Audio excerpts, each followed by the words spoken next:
So hello guys, welcome to another video. Reliance के results आ चुके हैं और क्या ये रिजल्ट्स उम्मीद से बेहतर है? शॉर्ट आंसर है यस। एंड अब स्विंग ट्रेडिंग क्या होती है, मतलब रिलायंस का अगर रिजल्ट्स आया तो रिजल्ट्स पे कैसे कौन सी स्ट्रैटेजी यूज़ करके आपको मंडे के लिए ट्रेड करना चाहिए, क्या आपको बाई करना चाहिए रिलायंस, और क्या रिलायंस मार्केट का जो मूड है, जो बेरिश हो गया है, जो मार्केट का ट्रेंड चेंज हो गया है, वो चेंज कर सकता है। 90% लोग क्यों लूज़ कर रहे हैं, इन सारी चीज़ों पे बात होगी। मैं अपनी स्ट्रैटेजी बताऊंगा, मैं क्या यूज़ करता हूँ। वीडियो एंड तक देखिएगा, काफ़ी कुछ सीखने को मिलने वाला है। स्टार्ट करते हैं, let's get to it. So basically समझने वाली बात यहाँ पर ये है कि जो प्रॉफिट है वो 15,000 से 27,000 करोड़ है ईयर ऑन ईयर मतलब होता है कि पिछले साल के कंपैरेटिवली जो पिछले साल रिलायंस ने प्रॉफिट किया था सेम क्वार्टर में, क्वार्टर मतलब 3 महीने का जो होता है, और इस बार क्वार्टर मतलब पिछले 3 महीने के हिसाब से भी 19,000 से 27,000 करोड़ किया है। तो ये बहुत अच्छा फिगर माना जाएगा, एक्सपेक्टेशन से भी अच्छा है। अब ये तो बात हो गई फिगर्स की। अब एक चीज़ रिलायंस के लिए समझनी ज़रूरी है जो मैं आपको बहुत इंपॉर्टेंट है। अगर आप ये समझ गए तो आपको काफ़ी चीज़ें क्लियर हो जाएंगी, मार्केट से भी रिलेटेड, और अगर आप रिलायंस में भी ट्रेड करते हो तो उससे भी रिलेटेड। तो गैस वो ये चीज़ है कि रिलायंस टॉप 3 कंपनीज में निफ्टी की आती है। एचडीएफसी बैंक और रिलायंस सबसे ज़्यादा मेजर कंट्रीब्यूशन निफ्टी में होता है, और निफ्टी का जो डायरेक्शन है वो रिलायंस और एचडीएफसी बैंक बहुत हद तक डिसाइड करता है। इसका वेटेज 8 से 10% होता है। तो सिर्फ अगर आप रिलायंस और एचडीएफसी बैंक मिला लो ना तो 20 से 25% तो यही ले लेता है, बाकी आईसीआईसी बैंक लेता है। इसलिए रिलायंस बहुत ज़्यादा इम्पॉर्टेंट होता है, इसका इम्पैक्ट सबसे ज़्यादा इंडेक्स पे होता है। ये ज़रूरी है समझना, तभी आप ट्रेडिंग में, इसीलिए प्रॉब्लम हो रही है लोगों को, इन सब चीज़ों को ट्रैक नहीं करते या उसकी नॉलेज नहीं है। तो अब आगे बढ़ते हैं और समझते हैं चीज़ों को।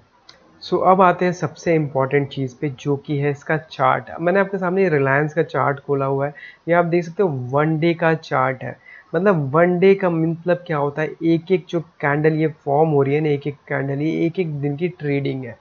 तो बेसिकली क्या हुआ था ना, मार्केट काफ़ी दिनों तक, निफ्टी का जो स्टॉक है, जो शेयर है इस कंपनी का, ये काफ़ी टाइम तक ये 1400-1500 के बीच में एक रेंज में फंसी हुई थी। एंड इसी वजह से अगर आप निफ्टी भी देखोगे ना तो फंसा हुआ था पिछले महीने काफ़ी टाइम से, काफ़ी ट्रेडर्स को दिक्कत आई थी, ना ऊपर जा रहा था ना नीचे जा रहा था। लेकिन हुआ क्या, फाइनली इसने यहाँ पर ब्रेकआउट दिखाया है, इसमें एक ब्रेकआउट आया। ब्रेकआउट क्या होता है, किसी भी पर्टिकुलर न्यूज़ से पहले जब मार्केट साइडवेज हो जाती है, उसके बाद एक रेंज को ब्रेक करती है जिसमें सारे लोग एंटर करते हैं। अब इसमें दो चीज़ होते हैं, एक होता है फर्स्ट ब्रेकआउट, उसके बाद थोड़ी प्रॉफिट बुकिंग आती है, तो आता है रीटेस्ट एंट्री। ये बहुत ज़रूरी है गाइस, रीटेस्ट एंट्री क्या होता है। अब आप सोचो कि इस जोन से, जहाँ से ब्रेकआउट हुआ, जहाँ से फर्स्ट बायर्स ने बाई किया मार्केट में, अब सेकंड जो इसका राउंड है उसी जगह पर आकर ऑलमोस्ट खड़ा एकदम उस जोन में आ गया है जहां से इसमें ब्रेकआउट हुआ था। बहुत ज़रूरी है समझना। ऊपर से आज मतलब सैटरडे है, संडे मंडे को मार्केट खुलेगी, हो सकता है थोड़ा गैप अप हो, 1500 या 1550 तक खुले। आप 1500 के आसपास ओपन होगी, गैप अप तो होगी। तो आपको क्या करना है, आप बाई करो, कोई दिक्कत नहीं। मैं उसका रीज़न समझाता हूँ कि क्यों यहाँ पर बाई बनता है। डरो मत, अगर फर्स्ट फिर थर्ड 5-10 मिनट्स गिरती भी है, प्रॉफिट बुकिंग आती भी है, तो उसमें डरना नहीं है। मैं आपको उसका रीज़न समझाता हूँ कि क्यों। क्योंकि आप यहाँ पर देखो कि इसमें बेस कितना अच्छा बना हुआ है। अब ये बेस एक दिन का नहीं है, ये कई महीनों का बेस है। और जब ये ऐसा बेस बनता है ना, जब ऐसा बेस फॉर्म होता है, ये क्या है, ये सारे बायर्स हैं। ये बायर्स जो बाई करके बैठे हैं उन सब ने अपना पोजीशंस को होल्ड किया हुआ है, ठीक है। उसके बाद उनकी वजह से ही इसमें एक पुश आया है। तो वो सारे बेवकूफ़ तो है नहीं जिन्होंने बाई किया, ठीक है। एंड इसकी वजह से मार्केट पूरी आप देखो पुश ऊपर हुई और यहाँ तक गई थी, करीब करीब 1550 के आसपास गई थी। वो पीछे चार्ट में आप जाकर देखोगे तो एक रेजिस्टेंस है इंपॉर्टेंट, जहाँ से थोड़ी प्रॉफिट बुकिंग आई। तो जनरली ऐसा होता है कि कोई रेजिस्टेंस होता है, जब उस रेजिस्टेंस में मार्केट जाती है तो वहाँ से थोड़ी प्रॉफिट बुकिंग आ जाती है उस रेजिस्टेंस से।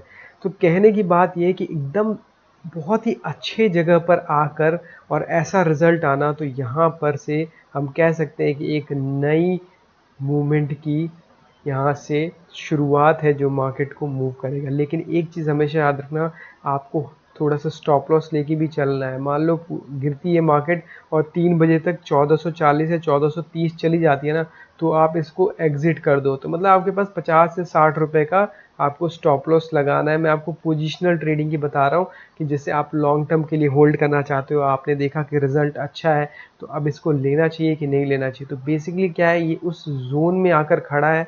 ये कौन सा जोन है? ये वो एरिया है जहाँ से इसमें लास्ट टाइम भी पूरी मूवमेंट आई थी, जहाँ से इसमें इसका एक इम्पॉर्टेंट रेजिस्टेंस था जिसको इसने ब्रेक किया था।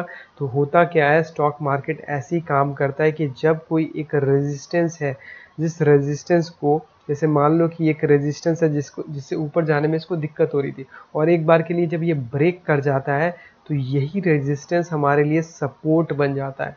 ये स्टॉक मार्केट का बहुत ही फंडामेंटल रूल है, बहुत ही बेसिक रूल है कि ये जो रेजिस्टेंस है जिसको इसने ब्रेक किया, जिससे जब ये नीचे था इसके, तो इसको ब्रेक करने में इसको जो दिक्कत आ रही थी, अब इसको यहीं से ये सपोर्ट लेगा, इसको फिर से नीचे जाने में दिक्कत आएगी। क्यों?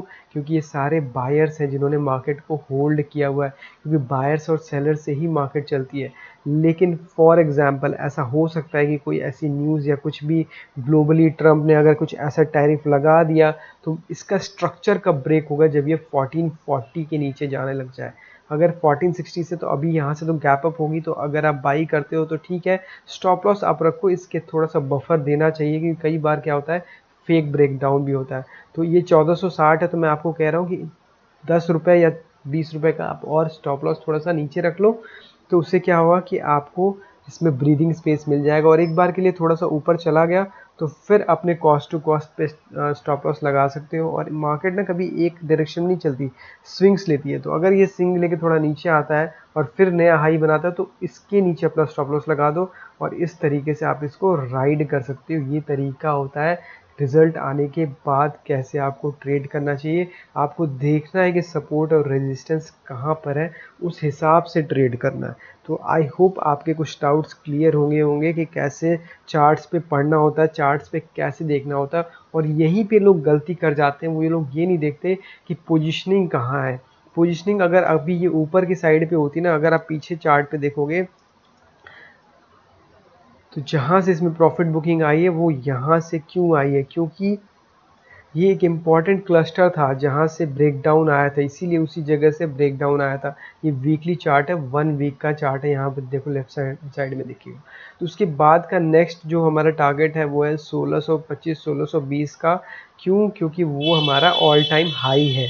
तो उस ऑल टाइम हाई पे हम देखेंगे कि कैसी रहती है मार्केट। तो वहाँ पर अभी तो टाइम है जाने के लिए, लेकिन हमें फॉलो करना होता है 1 डे का चार्ट, एंड 1 डे में बहुत ही अच्छे जगह पर ये खड़ा है, वो मैंने आपको अभी समझा दिया है।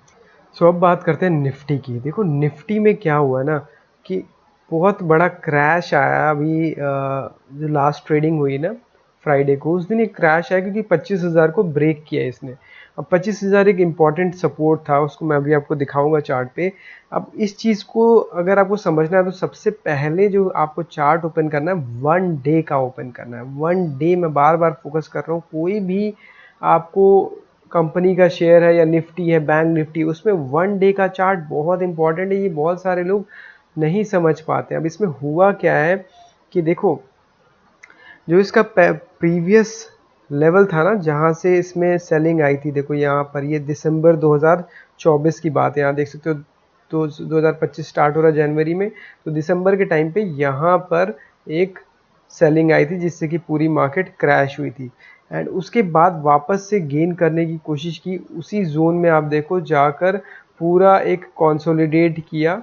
अब ये देखो, ये जो जोन है, ये जो एरिया है, और ये ऑलमोस्ट आपको सेम दिखेगा।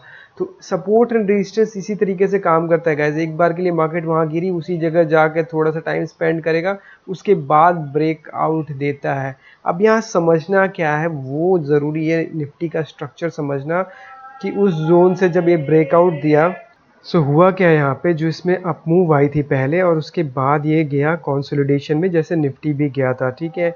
एंड उसके बाद फाइनली इसने यहाँ पर ब्रेकआउट दिया था, ठीक है। अब जब इसने यहाँ पर ब्रेकआउट दिया उसके बाद इसमें थोड़ी सी रिट्रेसमेंट आई है, लेकिन हुआ क्या है कि इसने जो इसका सपोर्ट था, जो क्या जैसे मैंने आपको बताया कि कोई भी एक रेजिस्टेंस है जिसको ये ब्रेक नहीं कर पा रहा उसको ब्रेक करता है तो वो बन जाता है हमारे लिए सपोर्ट, ठीक है। लेकिन इसने उस सपोर्ट को ब्रेक करके चैनल के अंदर चला गया है।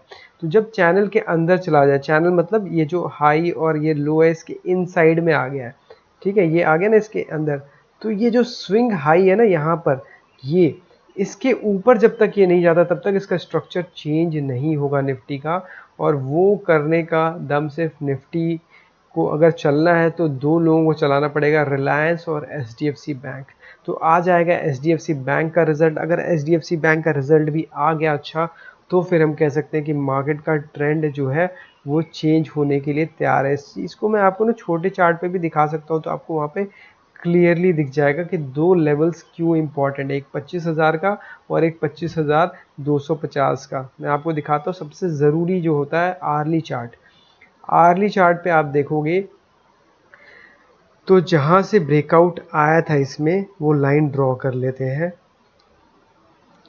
इसको थोड़ा सा जूम बड़ा लाइन करते हैं, इसको 3 पे कर लेते हैं, ठीक है, 3 पे आपको समझ में आएगा। सो निफ्टी में यहाँ से ब्रेकआउट आया था। अब जिन भी लोगों ने ब्रेकआउट में बाई किया था, ठीक है, कई लोगों ने, जो लोग नहीं एंटर कर पाए थे वो रिट्रेसमेंट में भी एंटर करते हैं। तो यहाँ पर अगर उन्होंने एंट्री ली होगी जब बाउंस के बाद, तो सबने अपना स्टॉप लॉस इसके नीचे रखा होगा, ठीक है। तो उनके स्टॉप लॉसेस हिट हुए, इसलिए मार्केट देखो नीचे गई, यहाँ से मार्केट में कुछ नेगेटिव न्यूज़ आई, मार्केट वहाँ से क्रैश। लेकिन कुछ लोग ऐसे भी होते हैं जो कि थोड़ा सा लंबा स्टॉप लॉस रखते हैं इसके नीचे, ये कैंडल का लास्ट लो है ना, इसको जूम करके दिखाता हूँ ताकि आपको समझ में आए थोड़ा अच्छे से।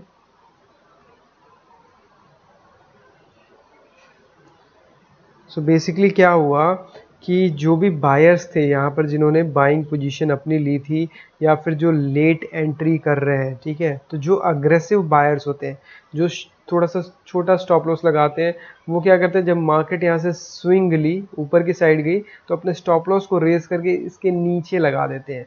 अब उनका स्टॉप लॉस यहाँ पे हिट हुआ। जब स्टॉप लॉसेस हिट होते हैं, मल्टीपल स्टॉप लॉसेस हिट होते हैं, तो मार्केट नीचे की साइड जाती है। लेकिन यहाँ से एक टेक्निकल बाउंस आया, क्यों आया, क्योंकि देखो लास्ट जो यहाँ से मूवमेंट आई थी वो यहीं से आई थी, ठीक है।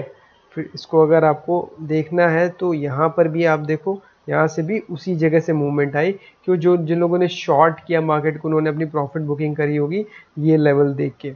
लेकिन इसमें एक चीज़ और नोट करने की ज़रूरत है कि निफ्टी में होता क्या है कि कुछ लोग लंबा स्टॉप लॉस लगाते हैं, मतलब कि जो जब यहाँ पर ऐड करते हैं तो जो लास्ट स्विंग होता है ना, स्विंग क्या है, लास्ट लास्ट स्विंग लो था ये, जो कि है 25,000। तो जो भी बायर्स थे उन्होंने क्या किया, इसके नीचे स्टॉप लॉस लगाया जो कि है 25,000 का जोन, जहां से आपको ये दिख रहा होगा लास्ट स्विंग लो। तो इसको जब इसने ब्रेक किया ना तो मार्केट का स्ट्रक्चर चेंज हुआ। तो यहाँ से बहुत सारे लोगों ने एग्जिट किया, इसीलिए फ्राइडे को इतना पैनिक आया था जब 25,000 ब्रेक किया। क्यों? क्योंकि ये 25,000 एक बहुत इम्पॉर्टेंट जोन था, जो बायर्स थे उनका स्टॉप लॉस इसके नीचे था। तो जो नेक्स्ट लेवल खुलता है वो खुलता है 24,750 का या 24,800 का, क्योंकि उसके बाद का जो स्विंग्स है वो वहाँ तक ही है, ठीक है। ये जो दो स्विंग दिख रहे हैं आपको, ये दो स्विंग खुल जाते हैं 24,800 और 24,700। लेकिन अगर रिलायंस मूव करने के लिए हो जाता है रेडी, तो अब क्या होता है ना, अब देखो हमेशा पहले हम कहते हैं 1 डे पे, फिर आते हैं 1 आवर पे, उसके बाद आते हैं 15 मिनट्स पे। तो अब चलते हैं इसको 15 मिनट्स पे ले चलते हैं। तो 15 मिनट्स में आपको समझ में आएगा, मैं आपको बताता हूँ कि ट्रेडिंग होती कैसे है, वो ज़रूरी है समझना। अब होगा क्या, मंडे को दो चीज़ें हो सकती हैं, एक तो एचडीएफसी बैंक का भी रिजल्ट आएगा, उस पर भी हमें एनालिसिस करनी है, तो वो भी अभी हम देखेंगे। तो अगर एचडीएफसी बैंक और रिलायंस दोनों के रिजल्ट अच्छे आ जाते हैं, ठीक है, तो अब देखो यहाँ पर इसकी क्लोजिंग हुई, ठीक है, निफ्टी की क्लोजिंग हुई 24,967 पे, 970 के आसपास। अब तीन सिचुएशन बनते हैं, या तो गैप डाउन हो जाए, ठीक है, तो फिर तो गैप डाउन हुआ, अगर एचडीएफसी बैंक का रिजल्ट खराब है तो फिर शॉर्ट करेंगे और मार्केट नीचे जाएगी, राइट। ठीक है, वो तो एक अलग चीज़ होगी, लेकिन रिलायंस का रिजल्ट तो पहली बात अच्छा आया है, ठीक है, तो रिलायंस इसको देगा पॉजिटिव ओपनिंग।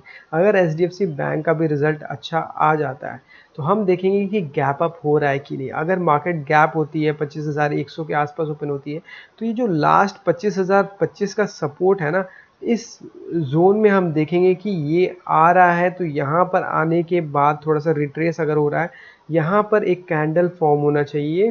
कैंडल कैसा होता है कि एक बड़ा ग्रीन कैंडल, एनगल्फिंग कैंडल जिसको बोलते हैं, एक बड़ा ग्रीन कैंडल फॉर्म हो तो हम एंटर करते हैं और उसके नीचे लगाते हैं स्टॉप लॉस। क्यों? क्योंकि यही वो जोन है जहाँ से इसमें पहले बाइंग आई थी, और जब इसको इसने यहाँ पर ब्रेक किया था तो फिर इसमें पूरी मार्केट क्रैश हुई थी। ठीक है, इतनी बात समझ में आ गई।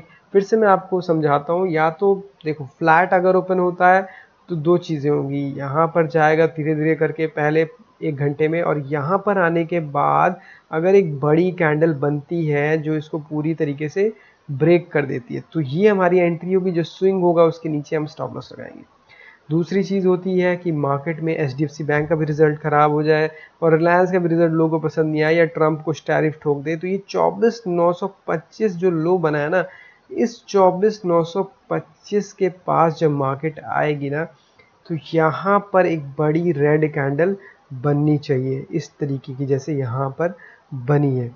तो फिर हम क्या करेंगे, इसको यहाँ पर हम शॉर्ट करेंगे, और हमारा अगला लेवल जैसे मैंने आपको दिखाया 24,800 होगा जो लास्ट स्विंग था, और फिर 24,700 होगा। तो ये तीनों सिनेरियो मैंने आपको बता दिया। इसमें पहला हमारा टारगेट होगा 24,150, और 24,150 ब्रेक किया तो फिर आगे देखेंगे कैसा रहता है। तो इस तरीके की ट्रेडिंग स्ट्रैटेजी रहती है हमारी निफ्टी या निफ्टी बैंक में, जो भी है उस तरीके से हम ट्रेड करते हैं। तो आई होप वीडियो आपको पसंद आया होगा। अगर वीडियो अच्छी लगी तो आप लाइक और शेयर कर सकते हैं। मिलते हैं आपसे अगली वीडियो में, तब तक के लिए take care, see you and bye.